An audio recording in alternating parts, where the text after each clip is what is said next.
already noted, it's a follow-up to the announcement from last week, and it will lay out actions to increase the use of biofuels in order to reduce our reliance on fossil fuels, accelerate the clean energy transition, build real U.S. energy independence, support American agriculture and manufacturing, and save Americans money. At current prices, E15 can save a family 10 cents per gallon of gas on average, and many stores sell E15 at an even greater discount. There's just over 2,000 gas stations, mostly in the Midwest, where without this action, the E15 tank pump would be covered and Americans wouldn't be able to access it.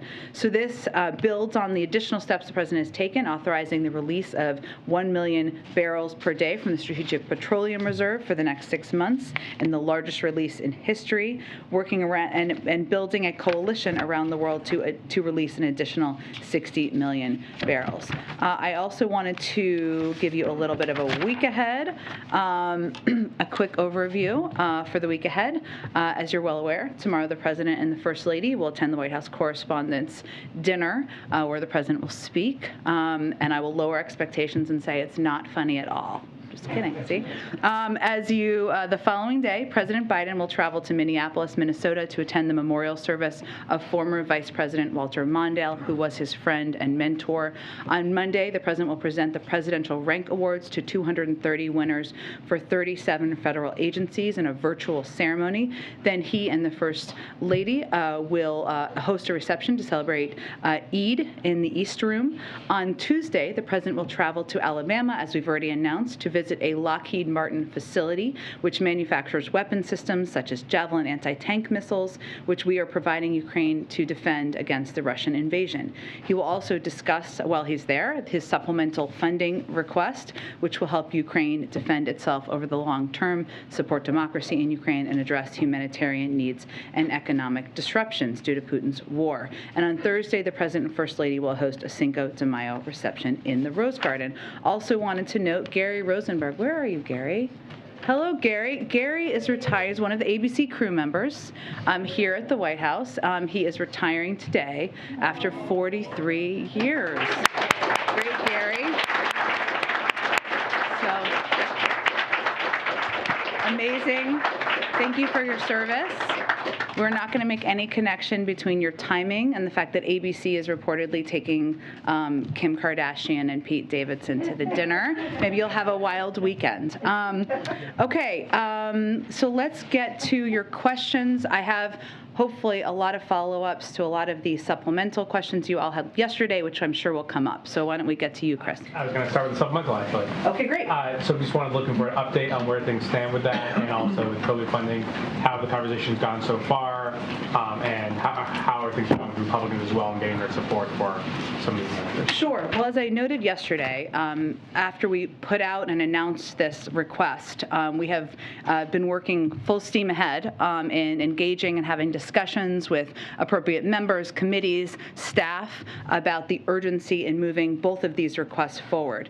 The President, of course, put them forward because together, and that is his preference for them to move together because they are both essential. There's urgency to moving them both forward. If I may, and this may come up as well, but can I give you just a bit of a rundown? This is to Alex's questions yesterday of what has been spent from the 13.5.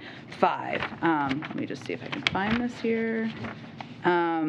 Okay, so we noted and we've confirmed for all of you that of the 13.6, we had already spent 3.25 of the security assistance, so 250 million left. That remains the case. The first supplemental also provided roughly $6 billion in direct security, that includes, the $6 billion includes that 3.5, as well as economic assistance, all of that in there. So 95% of that has been exhausted. And that means that, of course, the 250 million is part of the 5% left, and also some economic assistance that has not yet been spent from that tranche. The first supplemental also provided about $4.2 billion for humanitarian assistance for humanitarian needs globally. We've spent about $600 million of that so far. So there's more obviously left in that fund, which is why we have only requested less than 3% of what is in our new request package is for that type of humanitarian assistance, because we have more left and there are more global requests, of course, given the surge of refugees and needs around the world. that we anticipate receiving. And finally, the supplemental also provided $3 billion to support U.S. troop deployments to reinforce NATO territory, which the Department of Defense is using for this purpose. Of course, they plan ahead. It doesn't mean it's all been spent out, but it has been planned for how it will be spent. So as you can tell, the vast majority of what we had requested and what we had received from Congress has been spent, and the humanitarian piece is still left accounts for how we have framed the next package. Okay, go ahead. It appears the European Union is preparing a phase-in ban of Russian oil imports. The U.S. has been a partner in helping the EU to get natural gas. Is the U.S. committed to helping them get additional crude supplies, and will that include ways to increase U.S. production and get it over to the European Union? Yes. So as we've talked about a little bit this week with the announcement about Russia's actions as it relates to Poland and Bulgaria, we started a task force last month with Europe to account for and plan for and work to help them diversify their energy needs and account for any steps that Russia may continue to take to weaponize energy. There was a meeting of that task force, I believe it was yesterday, to have a discussion about how we can continue to work together. We've already taken steps to provide for additional LNG or natural gas resources because we knew and anticipated that for some of these European countries that was especially going to be a need. In terms of oil, it's of course a global oil market, so our effort there in anticipation of any needs was to take steps to provide more supply, whether that was through our own release from the Strategic Petroleum Reserve or the work that the president and his team has done to do the global release, the biggest ever in history. So slightly two different things, but this task force was started in anticipation of these needs. They already had a meeting. We'll continue our work together to help the Europeans with any shortages they have and also to diversify and ease off of Russian reliance on Russian energy needs and issues. On the E15 emergency waiver, it says it will last a statutory maximum of 20 days per the EPA, and that you guys will review that to see if it's still needed. Yeah. The industry itself has been calling for it, and I think Biden has been supportive of a summer-long lifting of the ban. I understand there's reasons why you do the 20 days, but is this administration committed to making E15 available all summer long? That is how the president made his announcement and is his intention. And I would note, because it's available, if you think of the just over 2,000 gas stations where it's available in the Midwest, largely in the Midwest, without this, the prior regulations would have been, or without the waiver, that basically the E15 pump would be covered and wouldn't be available. So we do anticipate needs continuing for taking additional steps to cut the cost for Americans. This lowers it by about 10 cents for those who use this type of gas, and this is just another way to do that. Go ahead.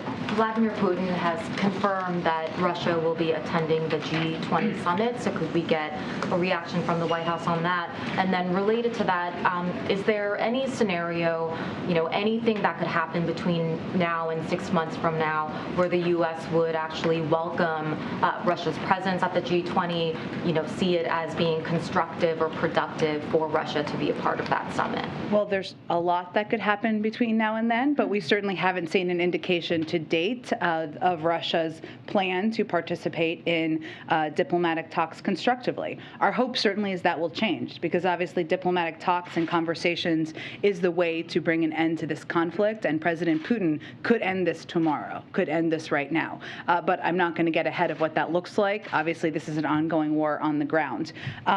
We have certainly seen those reports, and the president has expressed publicly his opposition to President Putin attending the G20. We have welcomed the Ukrainians attending, or invitation to attend the G20. It is 6 months away, so we don't know how to predict. We can't predict at this point what that will look like. Our understanding, and of course you could confirm this with the Indonesians, is we have reached out to them privately, is that they did invite them before the invasion. So any additional steps beyond that, I would certainly point to them, but we've conveyed our view that we don't think they should be a part of it publicly and privately as well. Just on a separate matter, an American citizen and former Marine veteran, Willie Joseph Cancel, was killed this week in Ukraine while fighting alongside Ukrainian forces.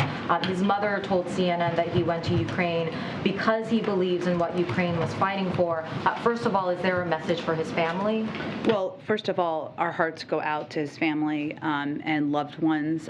We don't have official confirmation, even though we've seen the reports, but we have not had that official process through the government, so I can't speak to other specifics about him beyond that. But we know Americans are looking for ways to help, and the reports about this individual were that he's a veteran.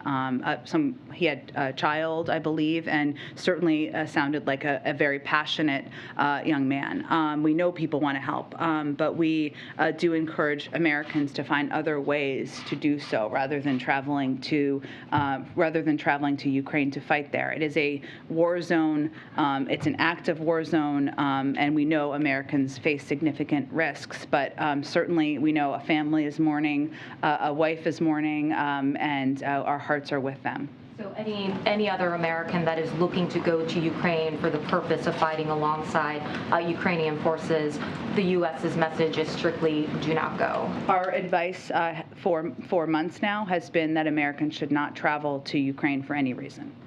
Go ahead. In the president's conversation with AMLO, with the Mexican president, just ended, did President Biden make any specific requests of his Mexican counterpart in terms of increasing Mexican either troops or enforcement along either the U.S.-Mexico border or the Mexico border with Central American countries? Well, what the focus, I have not received an extensive readout yet. I know you will receive one probably while I'm up here.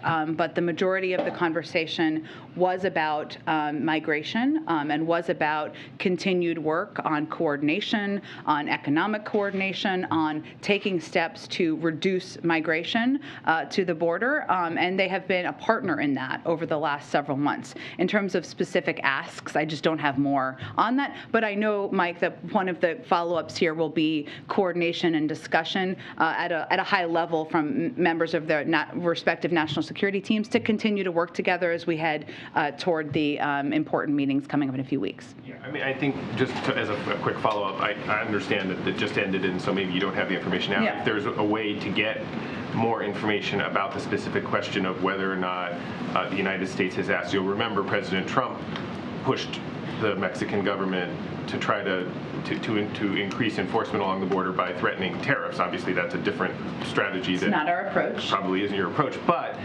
it wouldn't be out of the question to imagine that this government would encourage, pressure, ask the Mexican government to do more, especially on the eve of Title 42 potentially coming down. Well, I think it's important to remember, I mean, the tone of the call was very constructive. This was not a call where President Biden was threatening the Mexican president in any way. They have been an important partner. We expect them to continue to be. And this call was planned in part because of the Summit of the Americas, but also because of the approaching lifting of Title 42 and the anticipation and expectation from the Department of Homeland Security of the increased influx of migrants trying to come to cross the border. So, but it was meant to be a constructive call. It was not meant to deliver a threatening message. That is my understanding of what took place. And certainly if there's more to provide, we will provide that to all of you. Go ahead. Thank you, Jen. On the supplemental budget, the administration believes the package will support Ukraine for 5 months. Is there anything you could tell us about that time frame? Is that when the administration believes the war will come to an end, or that it will last for at least another 5 months? Well, let me give you a little bit more of a rundown of each of the components in the package, too. I know some of this was done yesterday, but I think more of it, we could do more from our ends on this front. But to answer your direct question, Weija, that's the end of the fiscal year, and what our objective here was to provide a long enough set of funding requests request or a funding request that would meet, that would mean we wouldn't have to come back in a month or 6 weeks, right? To ensure that there was planning that was possible through the U.S. military and through our European partners and the Ukrainians as well. Now, some of this funding, for example, the $6 billion of this $20 billion of the security assistance component is for the Ukraine Security Assistance Initiative, which is basically direct support for Ukraine to purchase its own weapons from the defense the defense industry here in the United States. They could not even intake, billions and billions and billions of weapons and security assistance in this moment. So that is likely going to be longer term, because if they place an order for specific weapons, sometimes that takes months to produce. It's just meant to provide security assistance so they can plan for what they need over the long term and make those orders directly, which is what that portion of the funding provides for. The other portions of the funding, so $5.4 billion is in drawdown. So that, as you're very familiar with that, because that was a large chunk of what we requested and have implemented in our last package. And that basically allows the United States to, when we provide weapons or give weapons to the Ukrainians, to have the funding to backfill those needs and order those weapons so we can backfill them here and make sure we have what we need here in the United States. $2.4 billion was to purchase high demand weapons for the United States, build additional critical war reserves, and increase intelligence and other defense support. And then $4 billion is in state foreign military financing, which is not just for Ukraine. That's for a range of countries. It's FMF funding that will be applicable to a range of countries and what their needs are. And finally, $2.6 billion is to continue supporting U.S. troop deployments in NATO territory. So as you know, we had about 80,000, and now we're up to 100,000. And we're also, of course, providing support to a range of our NATO allies and partners in the region, and that helps support that includes U.S. troop transportation, special pay, medical support. So that's kind of the breakdown of what it is, but some of that would certainly go beyond. It was just meant to be a request that accounts for the fiscal year. And then turning to COVID, I know you've talked before about protocols in place to protect the president, but given what Kate Bedingfield tweeted this morning, I wonder, is part of the protocol to make sure the president never has any close contacts? Well, the way we determine, we do take additional steps, and some of those are additional precautions that go beyond even what the CDC recommends, right? So if we are in a meeting with the president, I've noted before, you always are tested. We often wear masks, almost always wear masks in those meetings. We try to socially distance whenever possible, and the way the CDC defines and the close contact is 15 minutes at a certain close proximity. So we try to follow those guidelines and take additional steps, of course, out of an effort to protect the president. So those who are in a confined space with the president wear masks and are 6 feet apart from him. That's an effort we make, exactly. Okay, great. And then just quickly on the vaccines for children. Yeah. Because the FDA announced a couple potential dates for when they might start reviewing in June. Yeah. When the green light is given, assuming it will be, is there enough supply already on hand to start giving these young children their first doses right away? The supply of both the vaccine and vials, materials, etc. My understanding, Misha, is that there is. I will quadruple check that and make sure for you, but we have been planning for the possibility of approval for vaccines for children under 5 for some time now, and we like to plan ahead. Okay, thanks, Jen. Go ahead, Jackie. Thank you, Jen. The mayor of Eagle Pass told my colleague down at the border today, and the mayor is a Democrat, by the way, that the border is not being effectively managed, and asked the president to come and see it. Does the president have any plans to go to the border? I don't have any plans to preview at this point in time. Certainly we're open to it, but no plans to preview. Is it something he would consider doing before the Summit of the Americas, where he's set to meet with the leaders of Central and South America, see the situation firsthand before having that robust conversation? Well, he's meeting with leaders of countries that he's traveled to many times, and certainly is very familiar with the issues that will be discussed, which is addressing root causes, coordinating, whether it's on the economic front or security front, and that's an initiative he led during when he was vice president. So he's very familiar with those issues. On the economy, Austin Goolsbee, the former chair of the Council of Economic Advisors under the Obama administration, said that he felt that the president yesterday in his comments about the GDP report was potentially underplaying the risks of a recession. And he pointed to geopolitical conditions with Ukraine, with Russia cutting off gas to Europe, and also GDP shrinking, saying that people should be nervous. How do you respond to that? Well, I have a great deal of respect for Austin Goolsbee. He's a former colleague, and so does the president.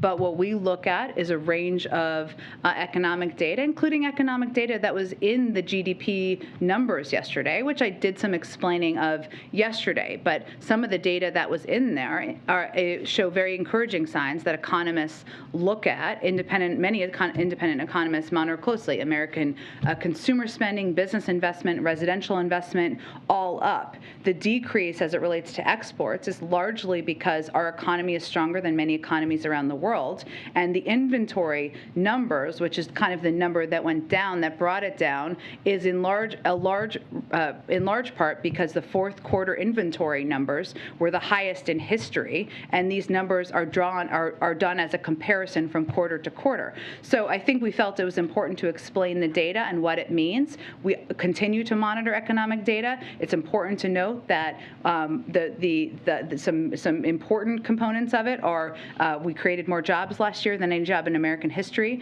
We're at a very low unemployment rate, and while costs are high and inflation is not where we want it to be, the Federal Reserve continues to project that will come down by the end of the year. So our economists and our economic team continues to feel confident in the strength of the economy, even as we monitor a range of data.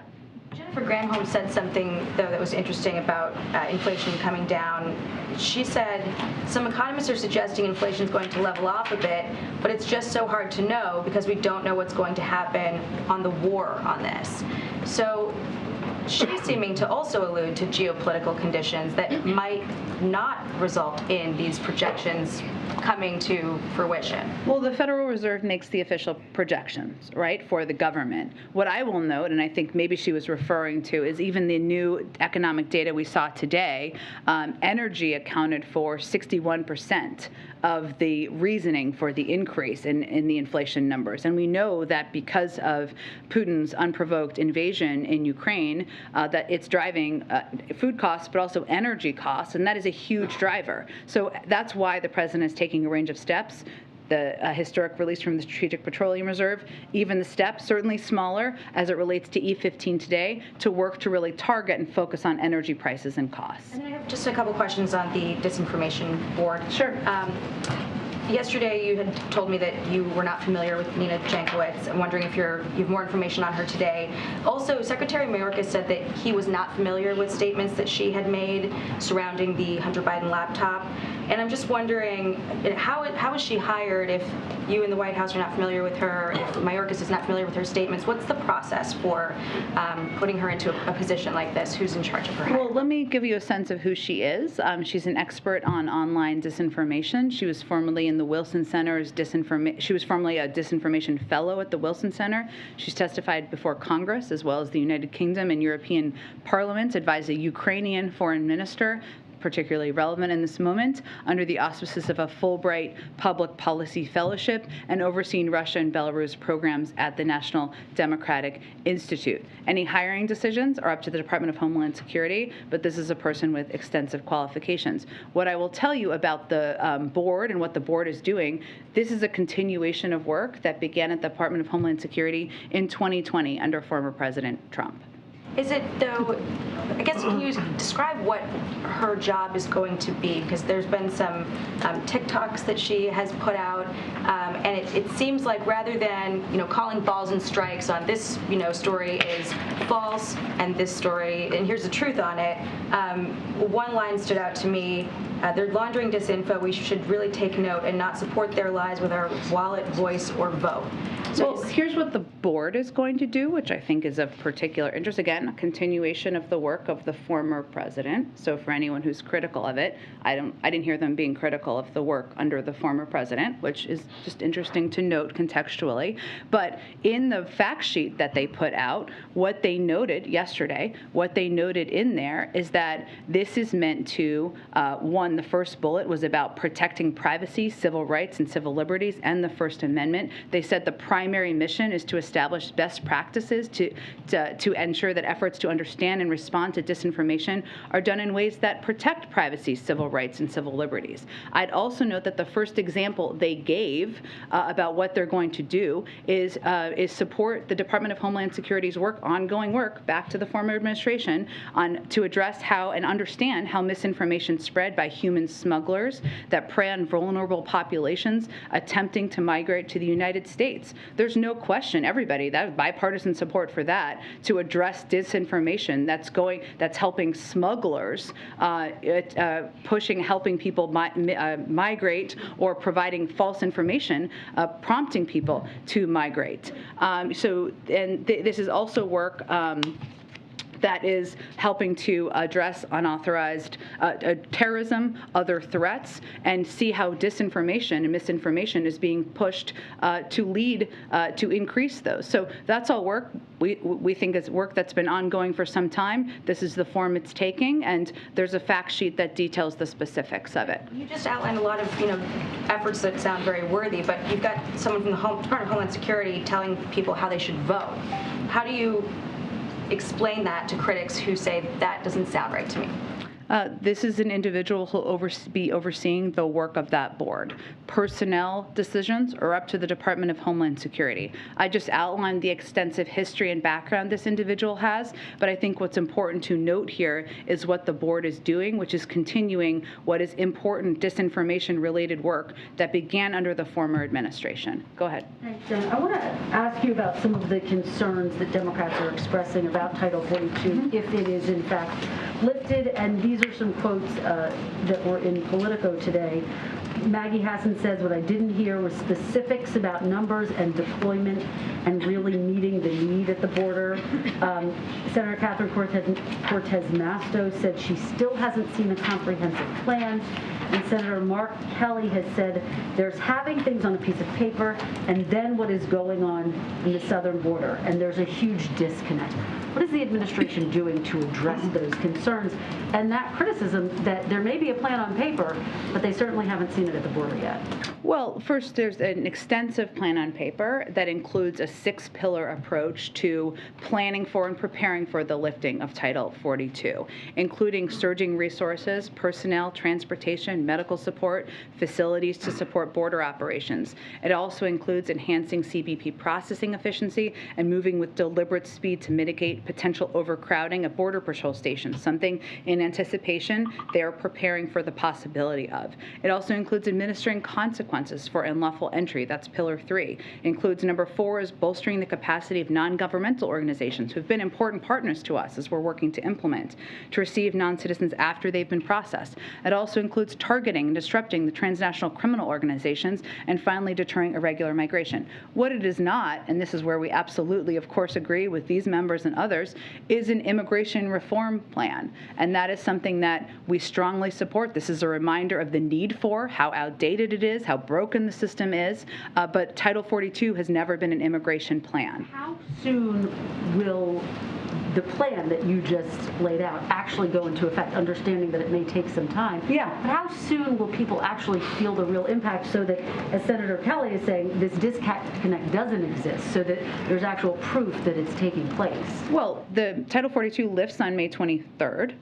It doesn't lift. Nothing happens until... I would point to the Department of Homeland Security for the implementation plan, but I think that's what's important to note here. We haven't seen, the impacts of the lifting surges because it hasn't happened yet. I'd also note that Secretary Mayorkas testified, I believe, before 4 committees over the last 2 days about exactly this. And yet there's still this skepticism. In order to answer their questions, and I'm sure he's happy to have continued conversations. How concerned is the president that these members of his own party, who are facing tough re-election battles, as you know, have these serious concerns and clearly are expressing fears that it might impact them politically, might impact their chances for re-election. Well, without speaking to the politics, I would say, Kristen, I mean, the president shares the concern about the lack of a workable immigration system, and that impacts many of the border state leaders quite a bit, of course, because there isn't an effective asylum processing system, because we don't have smart security. We spent years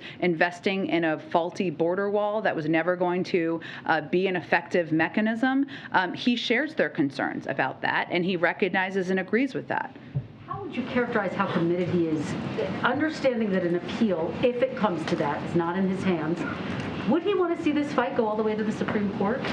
I'm certainly not going to get ahead of a legal process. I will note, and Mary, I think Mary asked about this yesterday. So let me, in terms of where things stand, so right now, what we saw yesterday is that the district court presiding over one of the challenges to the Title 42 rescission order finally officially entered, because they'd just done it verbally, a temporary restraining order. What that basically means is they're saying we can't lift Title 42 before May 23rd. That has not been our plan to date, as you know. What is next is there's going to be a hearing on Arizona's preliminary injunction motion. That's scheduled to take place on May 13th. So any decision about what's next, of course, would happen from the Department of Justice, but wouldn't happen until after that. What I would note is that the judge has indicated he will rule unfavorably towards the administration at this time, but we don't know, and we don't officially know, and we won't know until he makes a ruling, and then the Department of Justice would make any decision about legal action. One quickly on the supplemental, if I might. There's obviously a divide over whether to link it to COVID funding, which we talked about a little bit here yesterday. But given that there is this divide, and given the urgency that we are hearing from President Zelensky and others on the ground in Ukraine for this aid, why not just say, let's de-link these two bills and move forward with Ukraine aid and get it done as quickly as possible? Well, Kristen, I would note that the president feels that both are urgent. Both are emergencies. Of course, we know there's an urgency in getting additional assistance. We know we have a few more weeks, depending on how the final military drawdown is spent out. But in terms of COVID, what we are doing right now is we are preventing the United States from being able to plan and purchase ahead. So, for example, if there's a better booster, which there may be because science is amazing one day, right? If there's a better vaccine, we can't make purchases ahead of doing that. That is what we have done to date. That is why we have been so prepared. It also makes it so that we can't purchase Evusheld, treatments that helps immunocompromised. We can't make additional purchases of a range of the treatments we know are effective, and make sure that we can say to every American, we'll get you a mask, we'll get you a test, we'll get you a free vaccine. So the president feels that is also incredibly urgent. Go ahead. Do you have a reaction to the report that the FBI last year potentially searched millions of Americans' data? And secondly, is the president briefed on that? Does he have any reaction himself? I have not spoken with the president about this. I can get you more details about this after the briefing. My understanding is that some of this was about researching and doing an investigation into potential hacking. But I will get you more from the FBI after this. Thanks for the question. Go ahead. Yeah, E15 fuel is slightly less energy dense than what we would consider typical gasoline, so Americans might need to fill up just a little bit more frequently. So how much does the administration really think that this move will affect Americans' wallets? And does the White House believe the president has exhausted his authority on what he can do related to gas prices, or are there more options still being considered? I mean, on the second question, we're always going to look for more options. I mean, we saw, and I talked about this a little bit earlier, even as it relates to the recent, the inflation data that came out today, we know that 61% of that is driven by the price of, by energy costs, by Putin's invasion into Ukraine, and we need to continue to take every step we can, whether that's working with Congress, considering what authorities we have, continuing to ensure we take steps to make sure the supply meets the demand out there. The estimates have been it saves Americans about 10 cents a gallon, and that to the president and to us felt like a reason to do it, and because without taking this step for the waiver, it basically would just be an option of additional supply that is a little bit less expensive that wouldn't be available in these 2,000 gas stations. We're not saying that this is like the silver bullet. It's not. It's just a step that we felt would help ease the burden for Americans who go to those gas stations. And then with COVID, as we are talking about, as the White House is pushing Congress to pass for more funding, why hasn't the administration released a plan, at least for now, to transition the burden of paying for COVID drugs and vaccines to the private sector, kind of like has been done with tests, so that insurance companies have time to negotiate? Well, there's a range of steps happening at the same time, but I will tell you that what we want to continue to be able to do is to provide these treatments for free. That's the objective. That's the reason for this request for funding. But also the request for funding is enabling the United States to be able to purchase ahead in bulk supply a lot of these treatments or vaccines so that we can make, when they are ready, we can make those available to treatment centers and hospitals around the country. Go ahead. Okay, thanks. I know you said that you didn't get an extensive readout yet of the conversation with the Mexican president. And there'll be a written readout at some point, if not to the yet. extent that you know what happened, did the president make any headway in getting Mexico to take a harder line on Russia? And should we expect them to join the global coalition in imposing sanctions now? Well, I would note, obviously, the Mexican government can speak for themselves on any intentions they may or may not have. They have spoken out against Russia's invasion of Ukraine, so I would note that. We will always encourage any leaders to take additional steps to support the Ukrainians and stand up in a range of ways against the invasion of Ukraine by Russia. But in terms of any steps they would take, regardless of the conversation, we would let them speak for themselves on that front. Go ahead. Sorry, has the reticence by the Mexican government impacted the U.S.-Mexico relationship in any way when it comes to sanctions? Well, again, I would note they have spoken out against Russia's invasion of Ukraine. We know different countries are going to take different steps. Some have taken them quickly, some took longer to take them, and we know different countries will have different approaches to every step, whether it's sanctions, assistance they can provide. We understand that. We have an important, strong relationship with Mexico, one that the call today was set up in order to really focus the conversation on migration and addressing root causes in advance of the Summit of the Americas. So that was really the majority of the conversation. I'm sorry, I didn't mean to miss you. Go ahead. No worries. Thank you. So Pentagon Press Secretary John Kirby was asked this afternoon if he believed that Vladimir Putin was a rational actor. And he responded saying, I can't talk to his psychology, but I think we can all speak to his depravity. Now, he later apologized for his emotions there, but I'm curious, are these sentiments also shared by the president? Well, I think you've heard the president call him a war criminal. So I don't think the president thinks of President Putin as somebody who is a model in the world. He feels he views him as a pariah and somebody who is guilty of war crimes and of genocide. So I think the president's comments speak for itself. And then also piggybacking on Kristen's last question, if Congress doesn't pass supplemental aid to Ukraine or it's delayed, how much longer can we keep the current pace in supporting them? Well, there's a range of ways we're supporting them, right? So this is why I felt it was important to outline in more detail than I did yesterday. Sometimes you go back and you say, I need more information. And that's what we did here. But we know there's $250 million left, right, from the security package. We know that we were at a very rapid pace of providing assistance for several weeks. That was strategic because we wanted to front load that, knowing that as Russia repositioned their approach to the war, the needs for the Ukrainians were different because it was going to be a longer, more drawn-out war that was more kind of on the ground. So we strategically front-loaded a lot of the security assistance. But there is not. We expect a couple more weeks this assistance could be. I don't have the plans from the Department of Defense on exactly how they will roll that out. I also noted that the vast majority of our economic assistance has also been exhausted. Obviously, many of those needs are long-term. Some of the funding, about $3 billion of it, was for operating needs of the Department of Defense. Some of those are still being spent out and are part of their budget, not direct assistance, of course. And then there is still funds in the humanitarian assistance bucket, but that doesn't meet all of the needs, of course, that the Ukrainians have. So this is why there's an urgency to moving forward. And lastly, I understand that the circumstances surrounding Mr. Cancel's death are still coming to light, but does the president have any plans to talk with his relatives? It's a great question, and what I tried to convey, perhaps not articulately, is that it has not gone through the proper channels that typically are the State Department, Defense Department, et cetera, usually the State Department likely in this case, and if there is a call to read out, I will certainly let all of you know. Go ahead, I can do like a few more, I think. Go ahead. So it sounds like the president is still planning to attend the White House Correspondents' Dinner. In past, when he's been exposed in large events, the White House has noted that there might be an increase in his testing following those. Are there any plans to change the president's testing procedures following these big events that he's been attending, like the dinner and the 2 memorial services he attended?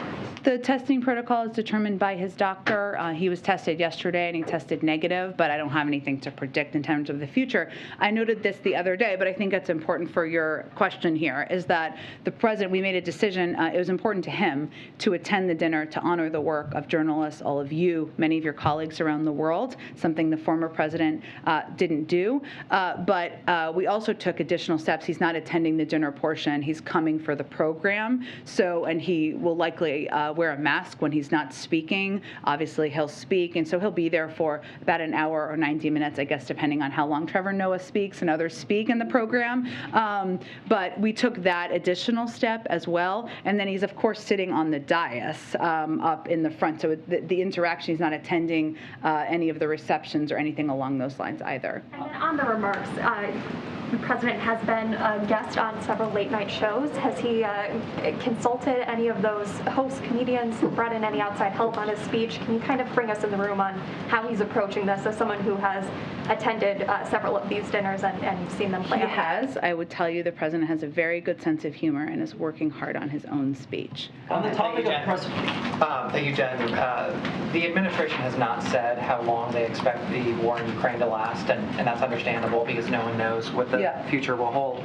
But the administration, and then also in this room yesterday, the administration has declined to say how much the United States is prepared to spend long term or to give a real definition of what a victory in the war in Ukraine would look like. So my question is, how long does President Biden, the same president who got us out of Afghanistan because he said it was a costly and unwinnable quagmire, how long does he expect the American people to back this war when they don't know how long it will last, how much it will cost, or what the ultimate definition of victory actually is?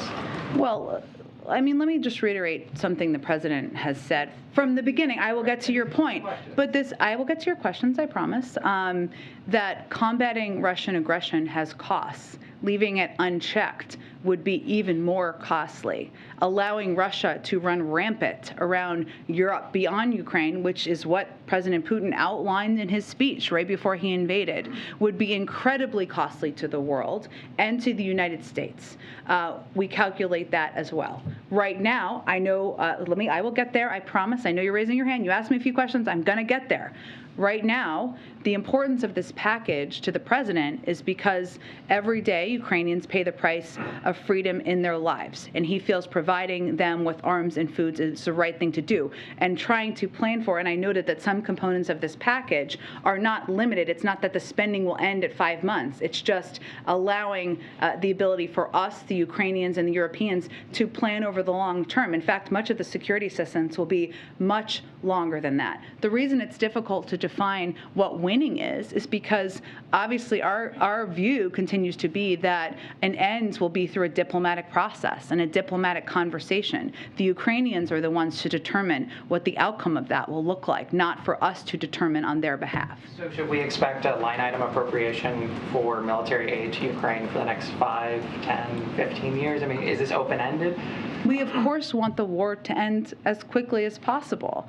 And President Putin could do that tomorrow. But right now, what we're making a decision about, what we're advocating for, is trying to support and have the backs of an incredibly brave country and their people who are kicked out of their homes, fighting an aggressive dictator and his military, lacking food, lacking economic assistance, and preventing Putin from rampaging through Europe, which, by the way, would be much more expensive than what we're talking about here. Follow-up then. So the United States definition of what success or victory looks like in the region is contingent on how long the Ukrainians are willing to combat the Russians and whether or not they want to, fight them and force them to the negotiation table or push them out of, their borders. That's up to them, but we're not exactly what I said. What I will say is that what President Putin defined as his own version of winning and victory from the beginning was taking over Ukraine, their sovereignty, their territorial integrity. Obviously, he's already failed at that, right? So in that sense, they are already defeating Putin's effort to envelop them into Russia. But this is an ongoing war. We know that. We know that diplomacy and having a discussion and negotiation is the way to get an end to it.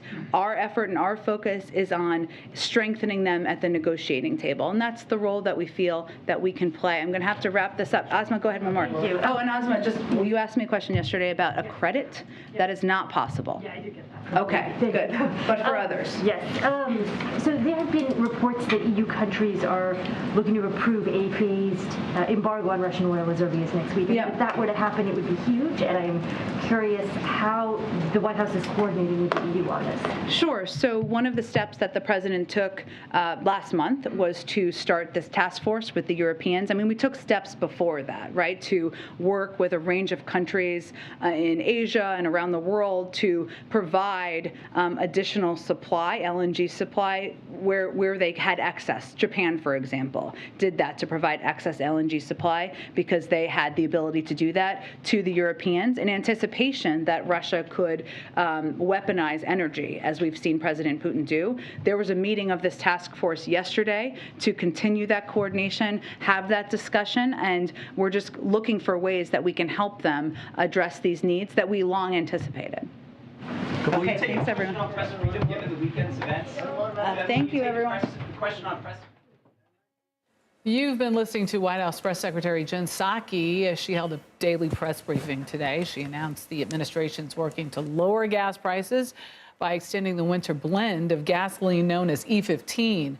She also said they're working with Congress to get Ukraine and coronavirus aid packages passed as quickly as possible. Yeah, Psaki said the White House is working to confirm the news of an American killed in Ukraine. She added the administration's thoughts are with that Marine veteran's family. We've got a lot more news ahead. You're streaming CBS News, always on.